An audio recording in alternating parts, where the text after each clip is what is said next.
ಚಿತ್ರದುರ್ಗದ ರೇಣುಕಾಸ್ವಾಮಿ ಕೊಲೆ ಪ್ರಕರಣಕ್ಕೆ ಸಂಬಂಧಪಟ್ಟಂತೆ ಡೆವಿಲ್ಗೆ ನಾಳೆಯಿಂದ ಶುರುವಾಗುತ್ತೆ ಟೆನ್ಷನ್.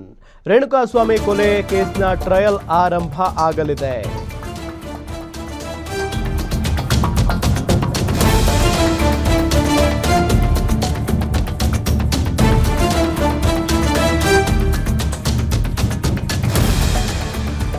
ಕ್ರೈಮ್ ನಡೆದ ಸ್ಥಳಕ್ಕೆ ಭೇಟಿ ನೀಡಿದ ಎಸ್ಪಿಪಿ ಪ್ರಸನ್ನ ಕುಮಾರ್ ಟೀಮ್. ತನಿಖಾ ತಂಡದ ಜೊತೆಗೆ ಕೊಲೆ ಸ್ಪಾಟ್ಗೆ ಟೀಮ್ ಭೇಟಿ ನೀಡಿದೆ. ವಿಜಯನಗರ ಎಸಿಪಿ ಚಂದನ್ ಆ್ಯಂಡ್ ಟೀಮ್ನಿಂದ ಭೇಟಿ. ಕೊಲೆ ನಡೆದ ಸ್ಥಳ, ಶವ ಎಸೆದ ಸ್ಪಾಟ್ಗೆ ಭೇಟಿ ನೀಡಿದೆ ಈಗ ತಂಡ. ಜೂನ್ 8, 2024ರಂದು ನಡೆದಿದ್ದಂಥ ರೇಣುಕಾಸ್ವಾಮಿ ಕೊಲೆ.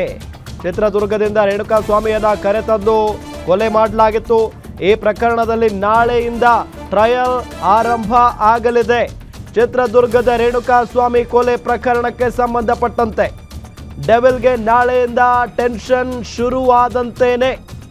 ಯಾಕೆ ಅಂತ ಅಂದರೆ, ಈಗ ಕ್ರೈಮ್ ನಡೆದ ಸ್ಥಳಕ್ಕೆ SPP Prasanna Kumar and team ಭೇಟಿ ಕೊಟ್ಟಿದೆ. ತನಿಖಾ ತಂಡದ ಜೊತೆಗೆ ಕೊಲೆ ಸ್ಪಾಟ್ಗೆ ಭೇಟಿ ಕೊಟ್ಟಿರುವುದು.